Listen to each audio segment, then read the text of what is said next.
Magandang araw mga kapatid. Kumusta po kayo? Dong email, wala yung Dong. So, sasagutin natin ang ating mahal na kapatid. Punto per punto, may ginagamit siya mga libro. Lahat ng mga libro niya, ni Brother R.G. Sino, ay susundan natin kung tama ba yung nasa isipan ng ating mahal na kapatid. Okay? Malinaw na hindi talaga siya makatayo sa topic na pinipirmahan niya. Ayan po ang problema. Mas mabuti na dahan-dahan tayo sa ating sarili. Hindi maghusga agad. Kasi imagine, yung Novus Ordo ay sa demonyo. Yung mga, ano bang kahulugan dyan?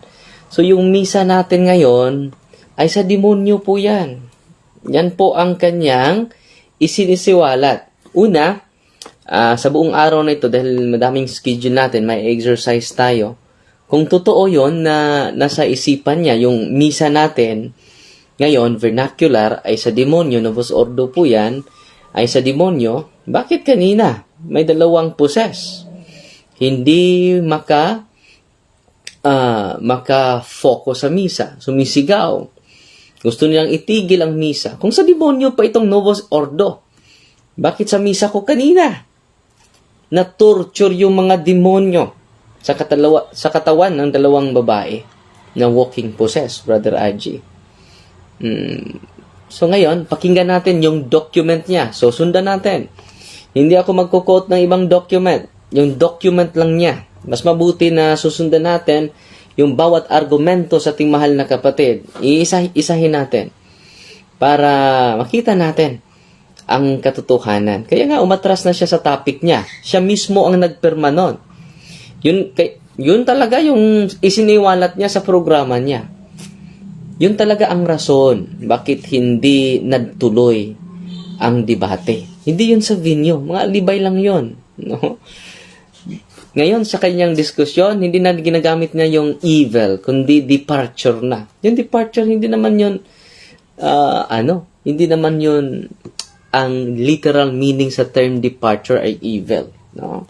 So, maraming alibay itong taong ito, ng kapatid natin. So, pakinggan natin. Makinig tayo sa kanyang argumento. Gagamitin lang natin yung kanyang sariling aklat na kinukot. Catechism, Council of Trent na document. At yung pakinggan natin, mahal na kapatid. Iisahin natin yung mga document. Susundan natin yung mga document niya. Okay? Kung tama ba yung nasa isipan niya at yung mga biases niya against the Novus Ordo. Yung Novus Ordo is referring to the vernacular masses na ginagawa natin ngayon. No. So kita natin tama siya at lahat ng mga obispo ngayon ay mali. No. Imposible naman yun. No. Ano bang authority niya? Saan ba galing yung authority niya?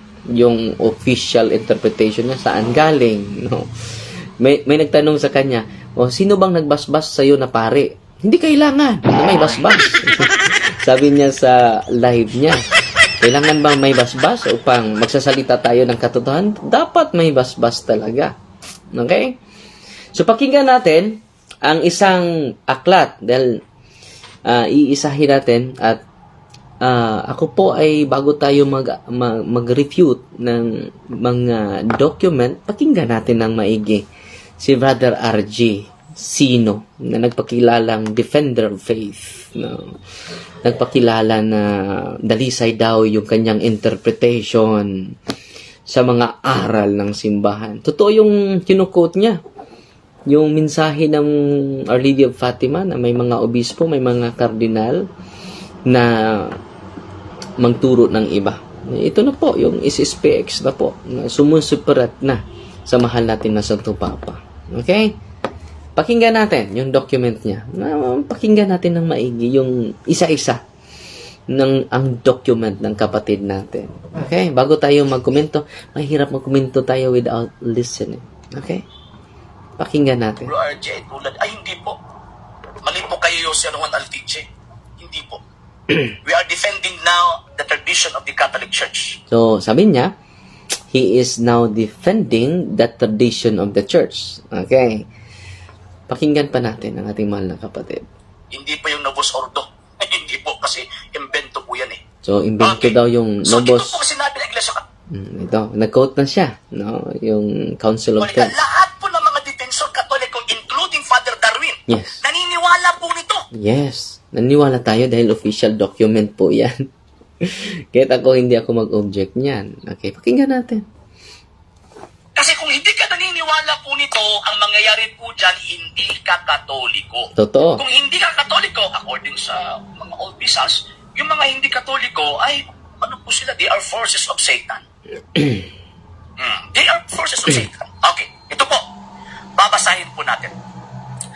If anyone says If anyone that the says, received and approved rights of the Catholic Church accustomed to be used in the administration of the sacraments, ang sino mang magsasabit lubat na tayo. natanggap at inaprubahang mga rito ng simbahang katolika na ginagamit sa pag-a-administer ng mga sakramento may be despised or omitted by the ministers without sin at their pleasure or may be changed, babaguhin by any pastor. Pag sinasabing any pastor, ang majors, ang first statement niya, if anyone, kahit na sino. Pagkatapos sa baba, be changed by any pastor, kahit na sinong tinatawag na pastor. And remember hindi po ako sa tupapa, Mr. Liam James, pero ang binasa ko po, dokumento po ito, approved by the Holy Father. Ang binasa ko po approved by the Holy Father. Hindi po sabihin na nagkakabanggaan yung Santo Papa sa Second Vatican Council at saka doon sa Council of Trent. Diba? And siyempre, ang Second Vatican Council, Pastoral Council po siya. Kung i-compare po natin sa Council of Trent, ang Council of Trent, Dogmatic Council. Okay, so ngayon, ang sinabi nito, or may be changed or babaguhin by any pastor of the churches to other nuance. Ibig sabihin, papalitan po ito ng bagong rito. Ano ang sabi? Let him be anathema. Okay. So, yung statement ng simbahan, i-analyze natin isa-isa. Ang simbahan, ang Vatican II, lalo na tayo ngayon, hindi naman natin nini-check yung receive and approve administration of the sacrament. Ating babalikan yung first statement sa Vatican II. Okay? Hinggan natin Balikan natin. That the received and approved rights of the Catholic Church accustomed to be used in the administration of the sacrament. Balikan natin. Itong ginamit po natin Dahan-dahan. Analyze natin, mga kapatid. Ito po. The canons and decrees of the Council of Trent. Actually, alam po nila na gagamitin po natin ito. And remember pag ang simbahang katolika, magsasabi po siya or meron po siyang declaration o tinatawag na condemnation, lalo na sa council po mismo, infallible siya. Totoo yan. Infallible sa tingin ko si Bro RJ, hindi po. Mali po kayo si Juan Altiche. Hindi po. We are defending now the tradition of the Catholic Church. Hindi po yung Novus Ordo. Hindi po kasi invento po yan Okay. So ito po sinabi ng Iglesia Katolika, lahat po ng mga defensor katoliko, including Father Darwin, naniniwala po nito. Totoo. Kasi kung hindi ka naniniwala po nito, ang mangyayari po dyan, hindi ka katoliko.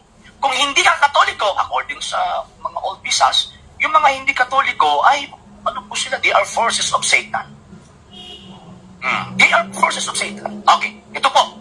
Ito na. Po natin. Dahan-dahan natin i-analyze. If Okay. anyone says, If anyone says, kahit sino ang magsabi, that the received and approved rights of the Catholic Church accustomed to be used in the administration of the sacraments.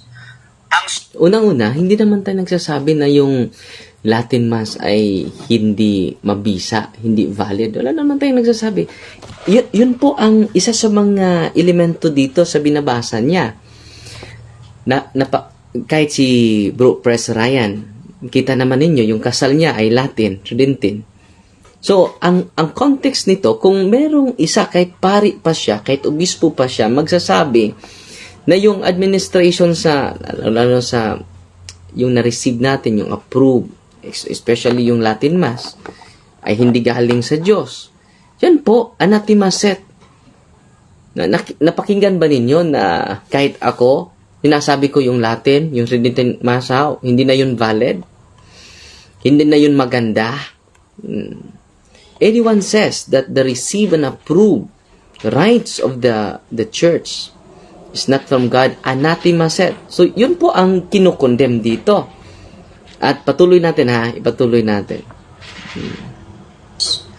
Ang sino mang magsasabi na ang Natanggap. at inaprubahang mga rito ng simbahang katolika na Ginagamit natin ngayon, yung Tridentine Mass, for example. Hindi naman tayo nagsasabi na hindi yan mabisa, sa demonyo yan. No, yan ang context sa binabasa niya. At patuloy natin. Susundan natin punto por punto. pag-a-administer ng mga sakramento may be despised or omitted by the ministers without sin at their pleasure or may be changed. Dito siya nag-highlight sa change. Babaguhin. Yung Novus Ordo, mga kapatid, ang essence doon ay nasa traditional mass natin. Isa sa mga essence doon. This is my body, yung consecration. Hindi naman natin binabago. Kung may binabago, sasabihin ko na this is a symbol of the body of Christ. Yan. Anathema set tayo. Pero ang ginagawa natin, this is my body, this is my blood. Wala naman tayong binabago. Pero ang ginagawa ng simbahan ay may renewal. Hindi po binabago ang rito. Ni-renew lang, transform lang. Para maging mabisa na tayo sa sign of the time. Hindi natin binabago yung essence ng misa. Nandyan pa rin yung pare. Kahit si Padre Pio, nagmisa ng Novus Ordo. Sa demonyo pala. Sabi niya, yung misa ni Padre Pio ay pinakamabisa dahil Tridentine Mass. Alam niyo ba sa huling banda ng kanyang buhay, nagmimisa siya ng Novus Ordo? Tingnan niyo, yung huling misa niya, nakaharap na siya sa mga tao. So, dublihin natin yung research natin, hindi dublihin natin yung bias. Dahil kung madubli yung bias, hindi na maganda yung logic natin. Okay? So, totoo yung kino-quote niya ngayon. Kapag ang simbahan, kahit obispo pa, kardinal, sasabihin niya yung Tridentine Mass ay hindi na po valid. Anathema set po yun. O babaguhin na yung essence sa misa. Pero sa atin, hindi naman binabago. Transformation lang, may renewal lang. So, merong pagtubo natin. Katulad ng kahoy. Sasabihin mo, liso pa yan Hindi na yan naging kahoy na. Kung naging kahoy, hindi na ba yun galing sa liso? May theological development talaga. No? Pero hindi natin binabago yung essence. Kung babaguhin natin yung essence, yan ang punto sa binabasa mo. Anathema set tayo lahat. Pero hindi naman binabago yung essence. The essence of the masses is present. Ang pagbabago ay hindi yan pag-twist sa katotohanan. May development lang. Tayo ngayon, may development din. Sa bata pa tayo, yung suot natin ay pangbata. Imposible naman, katawanan po, kung malaki na tayo, pero yung suot natin ay pangbata. So, kahit yung physical dimension natin ay nagtuturo that transformation is necessary for our development. Hindi natin binago yung doktrina. Hindi naman tinuturo natin ngayon sa mga New Order of the Mass. Tinuturo ba natin na hindi na yan, symbol na yan, yang misa na yan, na Novus Ordo, symbol of God's presence, yan. Anathema set tayo niyan. Yan ang punto sa binabasa mo, Brother RJ.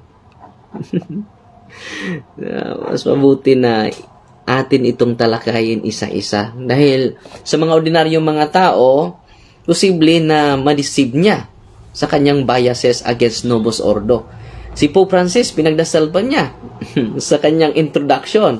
Bakit ipagdasal niya sa demonyo yon? Yung misa ni Pope Francis ay Novus Ordo. Tingnan nyo, hindi consistent itong taong ito. Babaguhin by any pastor pag sinasabi. Wala naman tayong binabago na essence. Kung bababuhin mo yung essence sa misa, yung pastor na mag-consecrate doon, sabi niya, may bago na daw santo yung Novus Ordo si Martin Luther. Chismis po yun. Saan ba? Sino ba yung mga tao na nag-promote dyan na maging santo si Martin Luther? No, wala naman. No, wala naman.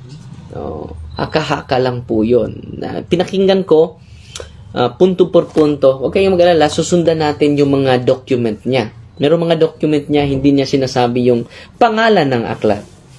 Dahil yung mga binabasa niya ay mga kakulay lang niya, yung iba. No? So yung document na binabasa niya ngayon, mga kapatid, malinaw na malinaw, ng essence po sa Council of Trent na binabasa niya, kung merong tao, kahit pastor pa, kahit pari pa, na magsasabi na ang receive and approve by the church ay hindi galing sa Diyos, anathemaset. Pero ako ngayon, sinasabi ko ba, nag-Tridentine Mass din ako. Nag-celebrate din ako ng Latin Mass, no? So, mas mabuti na hindi exaggerate natin yung mga conclusion natin. Nasubraan na tayo no? Nasubraan na tayo, parang tayo na ang magisterium, no? Baka hindi niya alam niyan na the magisterium is the Pope, the Bishop, and the cardinals. At hindi po ito approved ng Protestante. It is approved by Pope Paul VI po. Santo Papa po. No, ang nag-approve nito. Hindi po si Father Darwin. At yung kanyang tema na pinipirahan nila ni Brother Press. Dahil, tingnan nyo yung atin natin, National Convention natin doon sa Biliran, nag-Tridentine Mass tayo. Dito, balance po tayo okay yung Tridentine Mass, okay din yung Vernacular Mass. Pero sa kanila, parang ganito lang, no? Sila lang ang tama, yung Latin Mass lang na talaga. Pero, ang simbahan ay hindi ganyan, hindi narrow-minded. Ang simbahan ay parang gumagamit ng teleskopyo, kita lahat.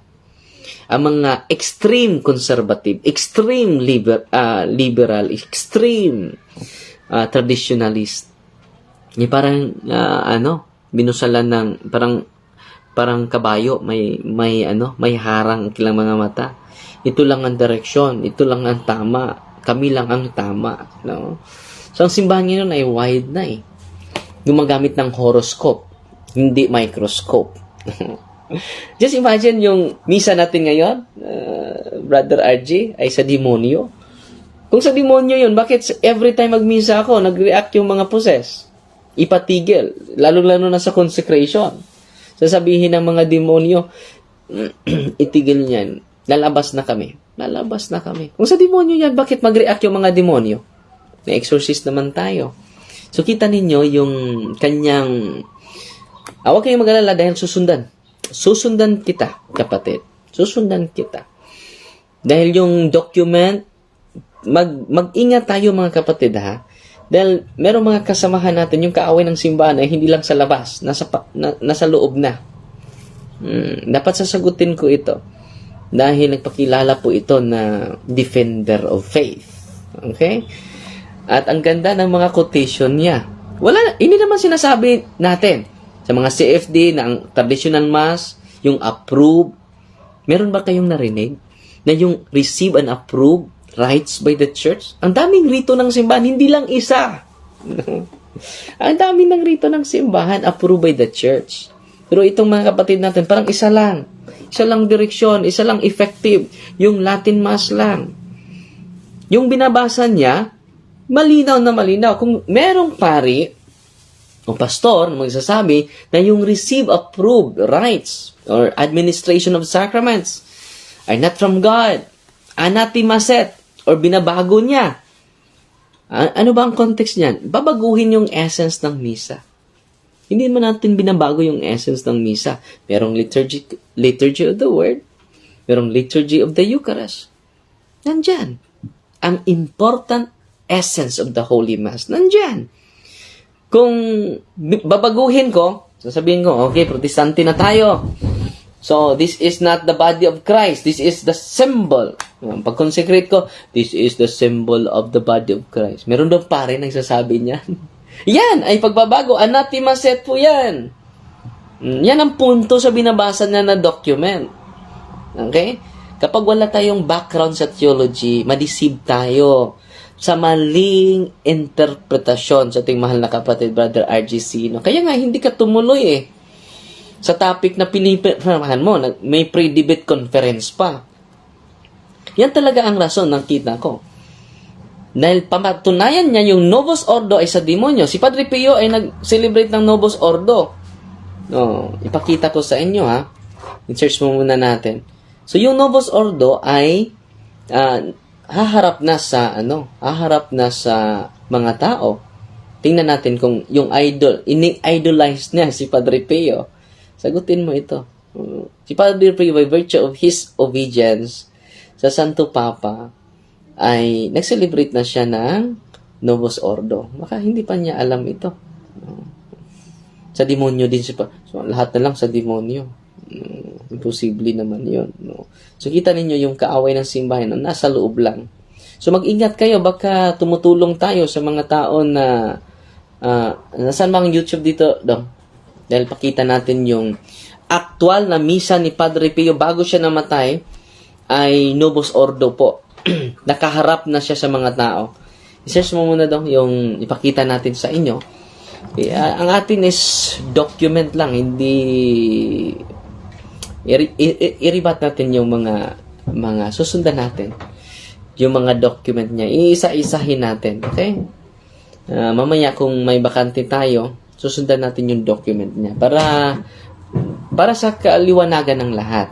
Para kayo na bahala mag-decide. Kasi itong taong ito ay parang siya na ang magisteryo. No? Siya na ang wasto. Yung Santo Papa ay hindi na tama. No? Siya ra ang may tama. No? Okay. Kaya nga, hindi siya babaguhin niya yung kuan. Yung topic. Tingnan nyo, dito. Ito na yung last mass na lang. Teasing the people na. Tingnan nyo yung last mass ni Pope Padre Pio. Tingnan nyo. Ito po yung last mass na niya. Maharap na siya sa mga tao. Oy, salamat, may kurinti na. Tingnan nyo. Ang last mass ni Padre Pio ay Novus Ordo na. So, sa demonyo pala si Padre Pio.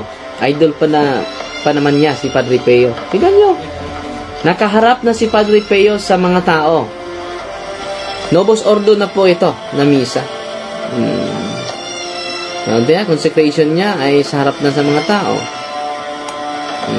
So, kung Tridentine Mass po ito, nakatalikod siya. Kita nyo, mag-ingat kayo sa mga defender, ng pagkilalang defender. No? Kita ninyo, nasa harap na siya sa mga tao. Kita ninyo, ang idol niya ay nag-celebrate ng Novus Ordo. So, demonyo pala si Padre Pio. Base sa kanyang, sa kanyang salaysay. Dapat susundin natin itong taong ito. Dahil baka akala ninyo na lahat ng sinasabi niya ay tama. Hindi tama, may tama.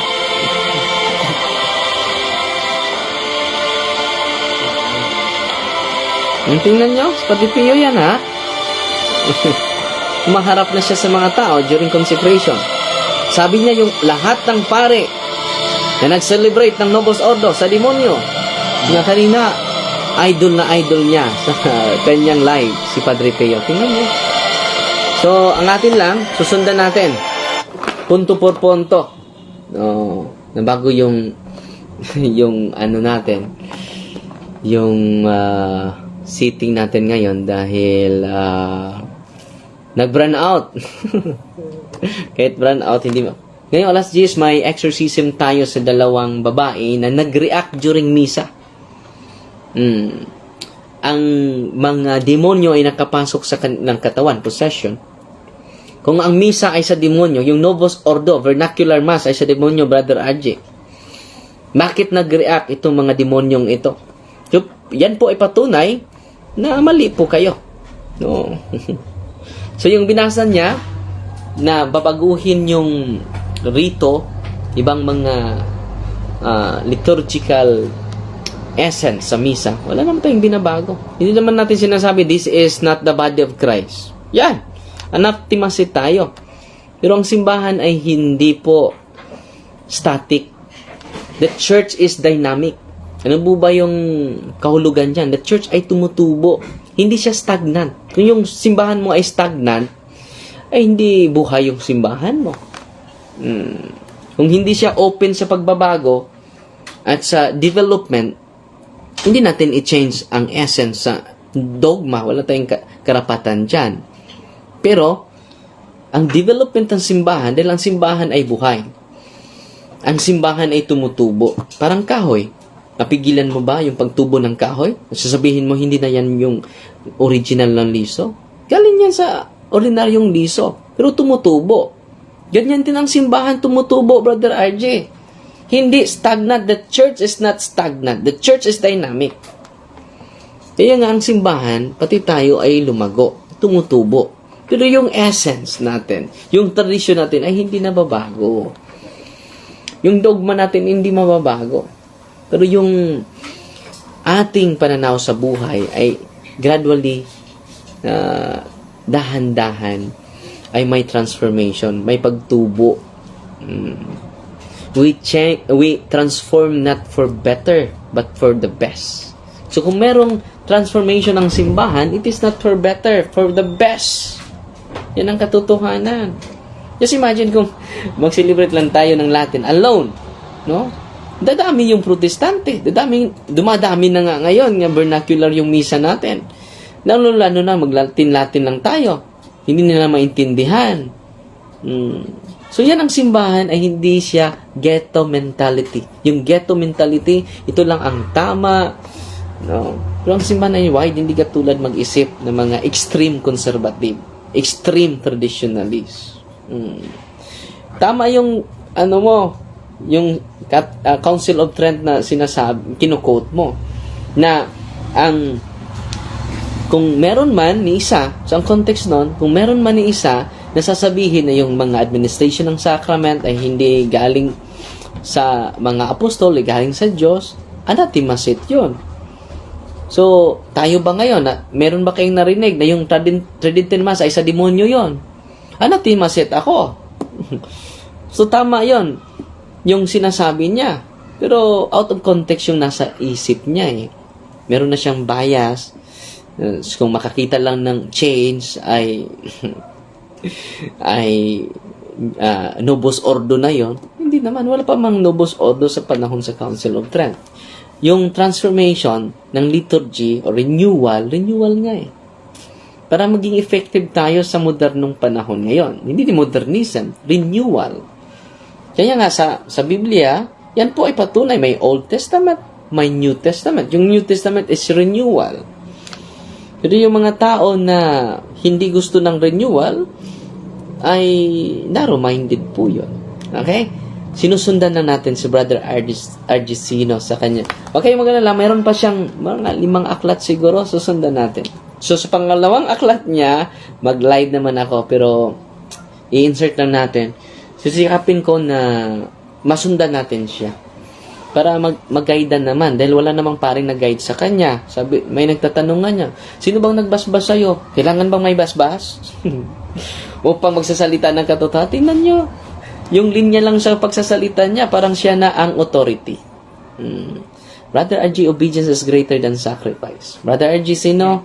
Obedience is greater than sacrifice. Kahit pare na po ako, dapat makinig ako sa official ko. Kahit pare na po ako, dapat makinig ako sa obispo ko. Because obedience is the greatest virtue. Just imagine, sabi niya, sino bang nagbasbas sa'yo? Kailangan ba ng may basbas? Nandyan sa live niya, yung last live niya kagabi. So, susundan natin itong taong ito para hindi kayo malilito, not for the sake of argument, but for the sake of clarification and of truth. Okay? Mahal natin ating kapatid. Kaya nga, sinasali natin sa dasal natin na ma-enlighten po itong taong ito. Sayang yung talento niya. Sayang yung talino niya na napunta sa iba. Totoo naman yung sinabi niya na ang Fatima ay nadismaya dahil meron mga obispo, may mga kardinal hindi na naniwala sa simbahan. Nag-create na sila ng sarili ninyang ecclesia o simbahan. So mag-ingat po tayo sa mga seemingly traditional pero extreme. So balance po tayo. Kailangan natin ng tradition ng simbahan, mga traditional. Hindi naman masama conservative tayo. Hindi naman masama na meron tayong element of being progressive. Dalawa po yan. Yan po ang nagbigay ng buhay ng simbahan, yung traditionalist at progressive. Dalawa po yan, parang na dalawang pakpak. Kung puro lang tayo extreme traditionalist, isang pakpak lang po yan, anong mangyari sa ibon na isa lang pakpak? Hindi yan makalipad ng malayo. Pero meron tayong balance, moderation na pagtanggap sa dalawang pakpak, yung pagka moderate na liberal, moderate na traditional. Yan po. Parang dalawang pakpak. Makapunta po tayo sa pinakamalayo sa ating misyon. Yan po ang challenge ni Kristo natin. So, yan lang po muna yung sagot natin dahil alam nyo, bago ako mag-rebat, pinakinggan ko muna maigi dahil bias naman kung rebat tayo ng rebat pero hindi natin sinusundan yung mga aklat niya. So, yung pangalawang aklat niya, dahil nalubat na si email, mamaya na lang, baka mamayang hapon, meron siyang kino-quote na Synod of Istuya. Maganda yan. Okay, mag-alala, Brother RG, susundan kita. Lahat ng mga document mo, susundan natin at i-clarify natin dahil kapag hindi yan ma-clarify, sasabihin ng iba na may tama si Brother RG, no? So, yung mga biases niya ay malinaw na malinaw po. So, yung mga obispo na nag-approve po niyan, yung Novus Ordo, si Pope Paul VI, Santo Papa ang nag-approve niyan, hindi si Father Darwin, hindi din si Brother RG. Yung kanyang mga opinion, parang attractive dahil kumukutin siya ng mga document.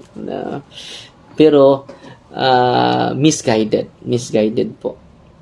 So yung document niya, sinasabi niya, anyone says that they receive and approve administration of the sacraments are not from God or not from the apostles, anathema set. O binabago niya yung essence. Hindi naman natin binabago, tina-transform lang yung rito ng simbahan. Yung transformation ay hindi yon pagbabago ng essence ng misa. So, isa sa mga essence ng misa, yung consecration. Hindi naman sinabi ng pare, this is not the body of Christ. This is the symbol of, yan ang protestante na teolohiya. Pero, it is approved by the church. Therefore, the Novus Ordo is not a Protestant Mass, but it is approved by the authority. Sino ba ang humawak ng Yahweh? Si Brother RG? Kailan ba siya nakatanggap? Kahit duplicate lang. Kahit nga ako, hindi ako magsasabi na itong ko ay ito talaga ang authentic. Magbabase tayo sa ating mga obispo. Magbabase tayo sa ating mga kardinal. No? Hindi yung mga kardinal na lagi na lang nag-object at i-impose nila yung theological idea nila. Maghintay sila na maging Santo Papa, parang sila na ang ating pakinggan. So the last say, lahat ng mga obispo may theological ideas, but the last say is the Pope, not cardinals, nor bishops, but the Pope. Kaya nga yung Pope ay he is the first among equals. No? Ano ang Santo Papa? He is the first among equals. Yung ka-equal lang niya yung mga cardinal, pero siya yung first, siya yung last say. Hindi yung ibang cardinal. So kung may theological conflict between cardinals versus cardinals, ang lasi po niyan ay hindi yung mga cardinals, ang Santo Papa po. For the unity of the whole church. Okay? Yan po. Huwag kayong mag-alala, susundan natin si Brother RG, mahal nating kapatid. Okay, Fighting Maria, Tatak FD with a humble heart po.